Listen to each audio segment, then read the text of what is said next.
Hello and welcome to History Through Fiction, the podcast. I'm your host, Colin Mustful, and today I'm delighted to be joined by Greg Houle, author of the novel The Putnams of Salem. Greg, thanks for joining me. Thanks for having me. I'm glad to be here. Well, I hate to do this to you, but I want to start with The Crucible. I want to start there because I worked in high school English classes for a number of years, and they still are reading The Crucible just like I did when I was in high school. It's really a lot of people's only point of reference for the Salem Witch Trials. So talk about The Crucible, what it means, how accurate is it, and then what makes your novel, The Putnams of Salem, different? Well, that is a good question. For many people, The Crucible is the entry point into the Salem witch crisis. As you mentioned, many people read it in high school or see productions of it.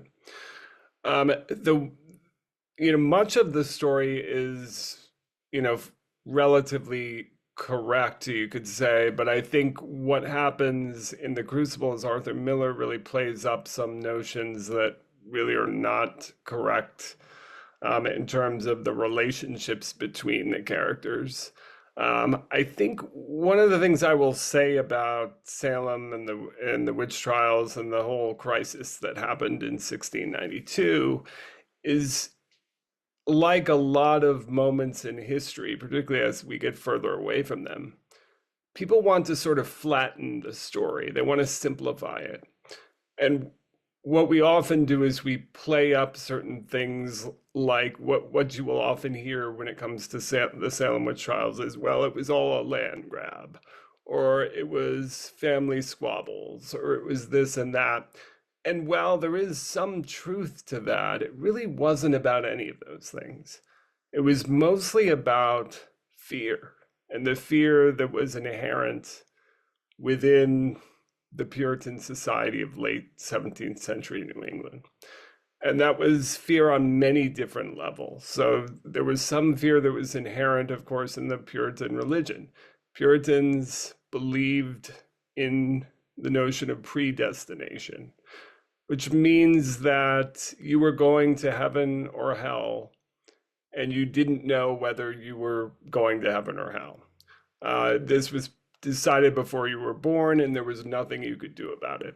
So if you can imagine for a moment what a 9 or 10 or 11-year-old girl might be thinking, when they're listening to Fire and Brimstone preaching, many times a week in the meeting house, that can create a tremendous amount of fear.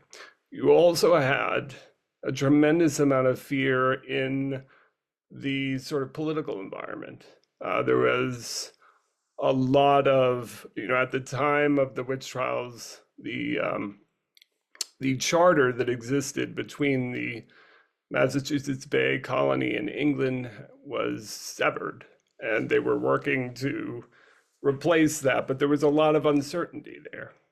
And then you also had the fear that existed, particularly in the frontier, with the native communities, and particularly after 1675, during what was known as King Philip's War, where there was a tremendous amount of conflict and brutal fighting between natives and the English. And that was very unsettling. So the environment in which this crisis occurred in 1692 really was what drove a lot of what happened. And I think, it sounds like I went far afield here, but the reason why I said that is I think that is the notion that often gets lost on people's popular notion of what the Salem Witch Trials are. You talked to perhaps Arthur Miller may have taken things a little too far, and obviously in storytelling is also a form of entertainment. We want to dramatize things.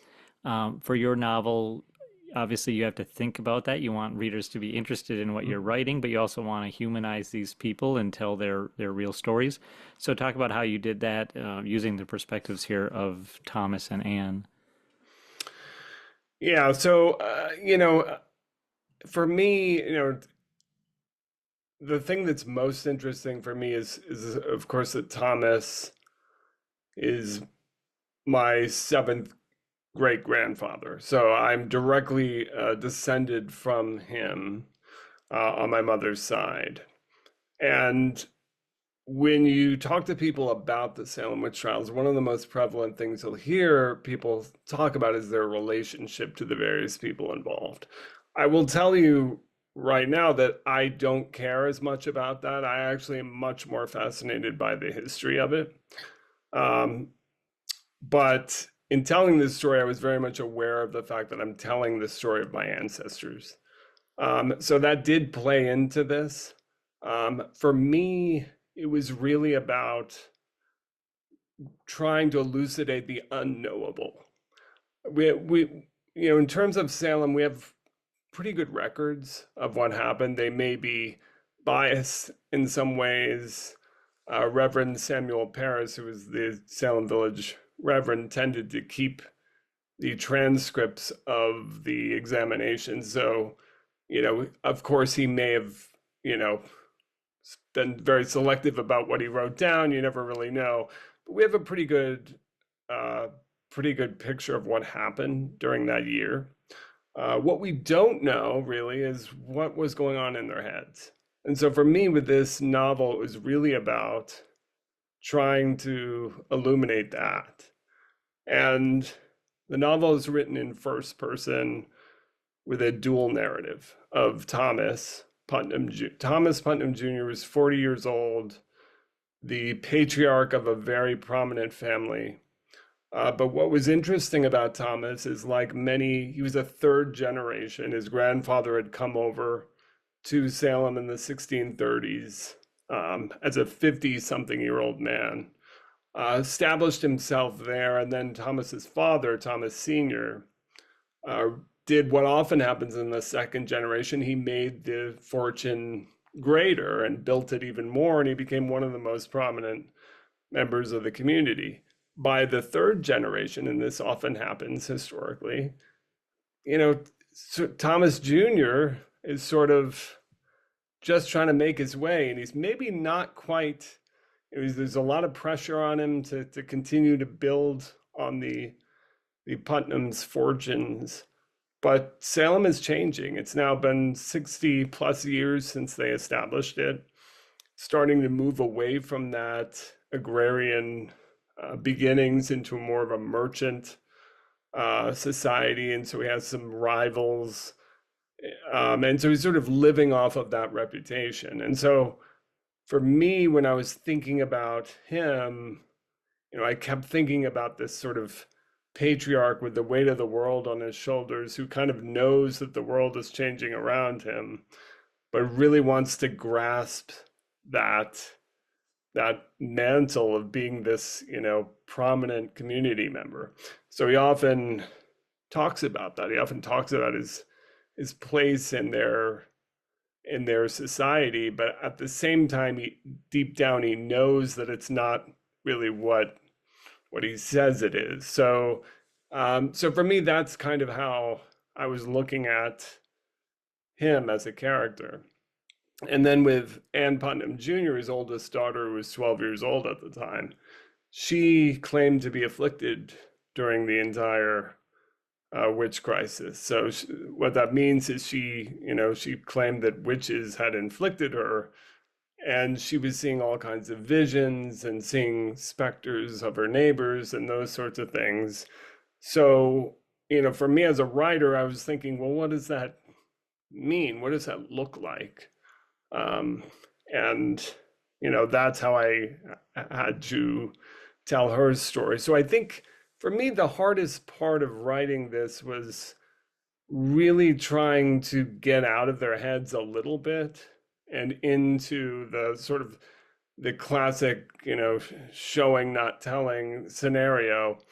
Um, and that was a struggle. The first draft was much more telling and less showing, and then as I went along, I worked more at trying to really put people in the place. of where they were. But in terms of the your original question of the sort of entertainment, the one thing I will say, and I don't necessarily want to reveal this, there is a twist at the end of the novel, which I think speaks to the fear that I mentioned earlier about, that narrative thread that runs through the entire novel. But that is certainly was added to, maybe do a little bit of what Arthur Miller did with the Crucible.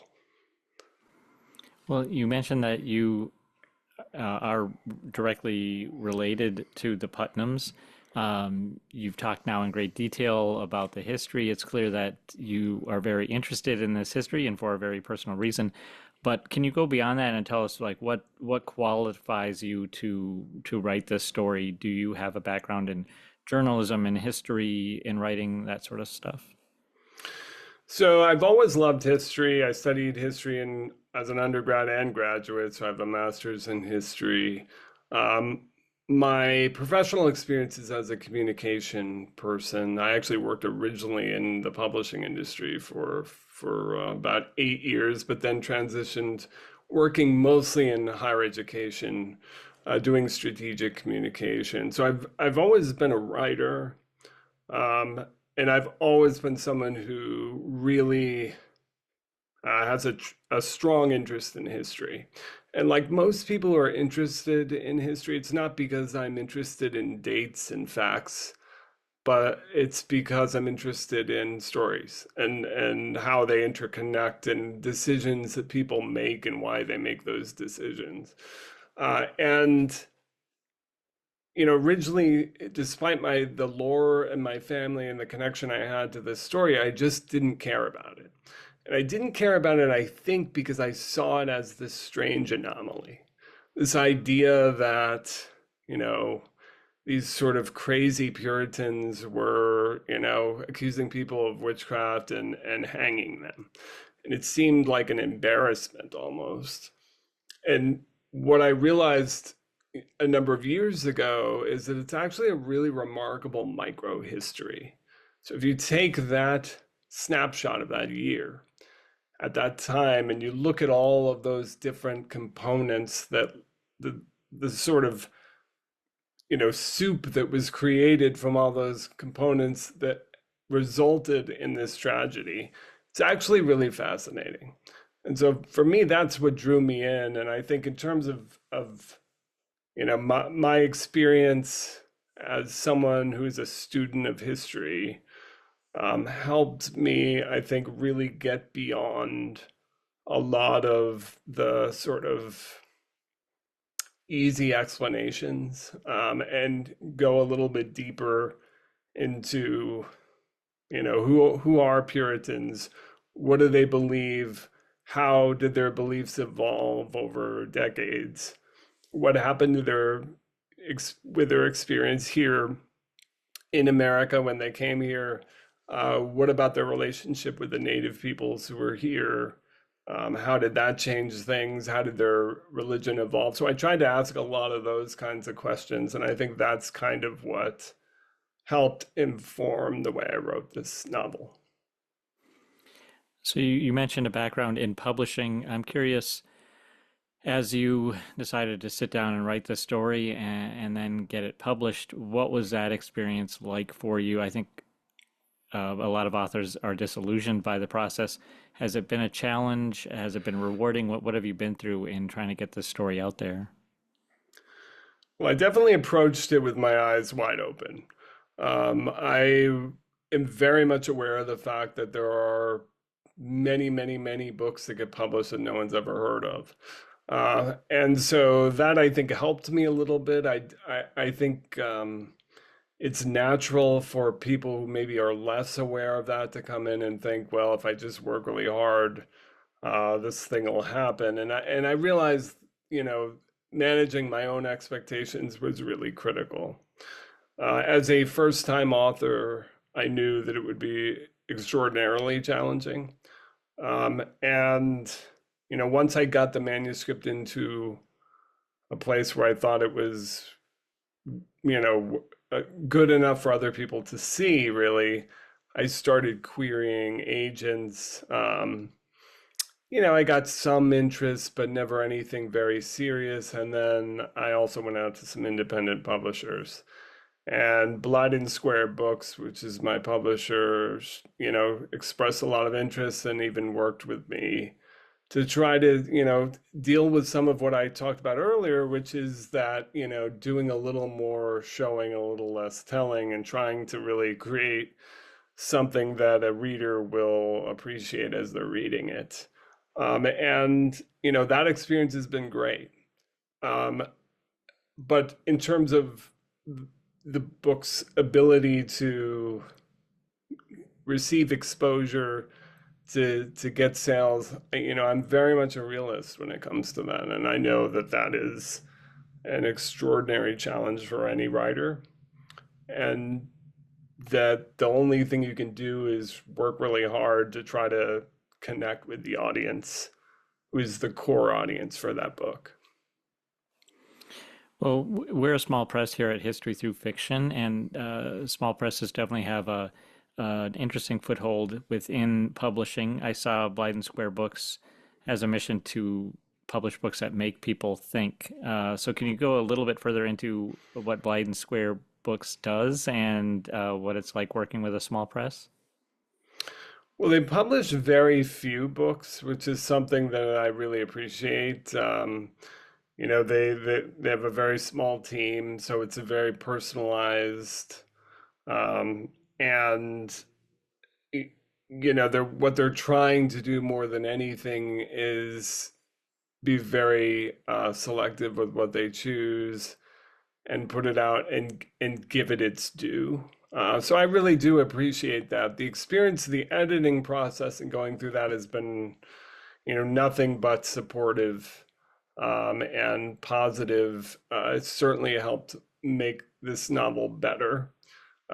Like most writers, I waffle between thinking this is the worst thing ever written to it might not be that bad. And I think they really helped me um, get to the it might not be that bad. So I really appreciate that. Having worked at other larger publishers, not extraordinarily large publishers, but larger publishers, you see the fact that well, I can speak as a book publicist, which is what I did.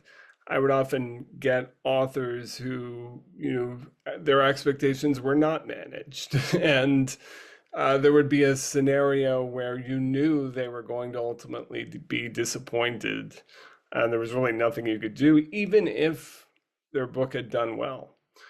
So, I feel like with Blind and Square Books, they're very much, focused on making sure you have a good experience and that, ultimately it's a positive thing, and that's something I really appreciate. We're speaking now in June. I'm going to Marblehead, Massachusetts next month in July. And I love history, so wherever I travel, I like to visit historical places. I'm actually going to watch a Revolutionary War reenactment, but Marblehead is very close to Salem, so I will be going to Salem. I have never been there. Where do I visit and why as a history lover? Well, what's interesting about Salem is that there's a really fascinating aspect of the Salem witch trials, that it's sort of become this larger than life thing now, right? One thing to be very clear about from a historical perspective, there were no witches in Salem. They were not witches. Also, a witch in late 17th century Puritan America was someone who essentially sold their soul to the devil. We're not someone who practiced Wicca or some nature-based religion. So that whole idea was not something, witches were very much ingrained within the sort of Calvinist religious belief system of Puritans. But today, if you go to Salem, particularly in around Halloween, you will you will see all kinds of things that are mostly about modern witchcraft. So I think it's sometimes difficult to sort through that. Truthfully, I've only been there a couple of times in my life. Um, for me, it's more about, walking those streets and sort of imagining, you know, what must have been going through their minds. One thing, there is a really great memorial to the 20 people who died, that is definitely worth visiting because I think that brings it back to what's important. And again, nothing against anyone who is a practicing witch. I think that's wonderful. I don't have anything against that. But it is interesting how it's been conflated with this historical event. Well, look no further than The Simpsons. Have you seen the Treehouse of Horror episode where Marge is accused of being a witch? I have not actually, Okay. no. It's very funny and it has nothing to do with the actual history, but she is a witch in fact, and she can fly on a broom, and they toss her off a cliff, and she doesn't fall to her death because she's a witch. But anyways, you should check that out. Yeah, yeah, definitely. Um, where did I want to go next? Oh, Well, sorry. I can. So that I'll edit out because I did have something I wanted to talk about next. So I'll jump into that. You published a story with History Through Fiction called The South Room. And interestingly enough, I was in LA in February and I went to visit the mansion where this murder happened. So, I mean, just praise to you. I would have never gone to visit that mansion. I would have never known this history. It was a beautiful mansion, beautiful landscape they have there. I enjoyed going to visit, and it's a kind of an interesting history. So, tell us about this story, The South Room. yeah, it's another experience that I had of going to Greystone Mansion. I've been there a couple of times. It's in Beverly Hills, um, where after visiting it, and there was a an infamous story where uh, the one of the members of the family that lived there and his personal assistant, and they may have been lovers, or there are all kinds of stories about what their relationship was. Um, the assistant murdered the man in the south room of Greystone Mansion, and then fled, and the investigation was sort of botched, and so no one really knows what happened. But I think as you're walking through this house, there's just the sense, you can't help but again be immersed in that sense and imagine what it must have been like to walk into these rooms and to, just imagine what it was like when this was happening. And that's kind of what happened to me. And I was inspired to write this story. And, I think, again, when I talked about history being about people and about the decisions that they make and how those decisions affect themselves and other people, this is another one of those stories that's like that. And I think a lot of times going to places, whether it's Salem, Massachusetts, or whether it's Greystone Mansion in LA, will inspire that sort of thing. I think I definitely feel that way. I'm sort of excited about the next place I go and become inspired to want to write something. Yeah, one thing I'm always interested in is the value that history has for us today. Like, why do we spend so much time studying what happened? So this was all the way back in 1692. You were calling it a crisis. Obviously, there was a lot of hysteria around it. What can be gleaned for us today in our society and the things we see going on by studying what happened back then? Well, I think a lot of what happened then, 330 plus years ago, are so relevant to what we experience today. One of those things is the power of fear, because it really is what pushed these events to occur. And as I was talking about earlier, there are multifaceted versions of fear and reasons why people were fearful. But we see the same things today. You know, we see fear and we see people exploiting that fear. And actions take place. So I think for me, I mean, there's a really clear, direct line that we can see from what happened in and around Salem in 1692 and how that same thing could happen today.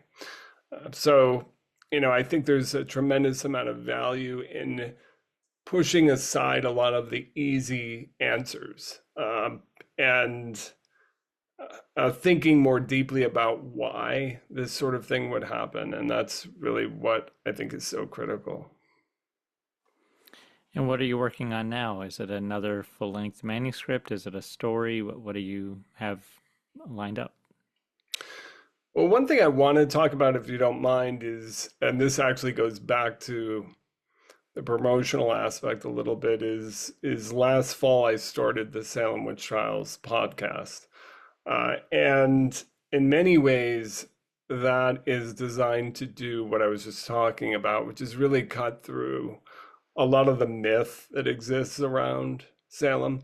One thing that's really fascinating is the Salem Witch Trials occupies a very unique place in our minds because I think it's one of those events that so many people have heard about, but almost no one really knows what happened. They may know some basic things. They may know, obviously, some people were executed and claimed to be witches.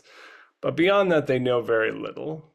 And so it really, as someone who does podcasts, for my work, it really lends itself well to a podcast. And so I decided to establish this. But having said that, I also did it as a promotional tool because I knew going into the public, leading up to the publication of my book, that I would want to, again, as I spoke about, really connect with that core audience, the people who I think will be interested in this book. And so I started this podcast. We're now 17 episodes in. It's doing very well. And so I plan to continue to put out these episodes. Sometimes we talk to experts, sometimes it is just a narrative, but they're short episodes. They're opportunities for people to learn a little bit more about what happened in bite-sized pieces. So that's something I'm continuing to work on. In terms of other writing projects, I'm very eager at this point to dive into something, but I don't have anything specific. I've batted around some ideas, but I'm sort of waiting for the next thing to hit me. Yeah, I did want to ask about the podcast and actually that marketing element of it. For other authors listening, can you just give some quick advice about how do you dive into that? How do you jump in and get something started like that? And what have you kind of learned doing it? Yeah, it certainly takes a commitment, but I will say that it's probably not as much as people think. Um, as I said, I have a background in doing some podcasting professionally, so I decided once I had finished the editing process that I was about a year out to publication, and I thought, my thinking was, I really want to engage with that core audience. And I would say that for me, that is the key for any author to really think realistically about who their core audience is.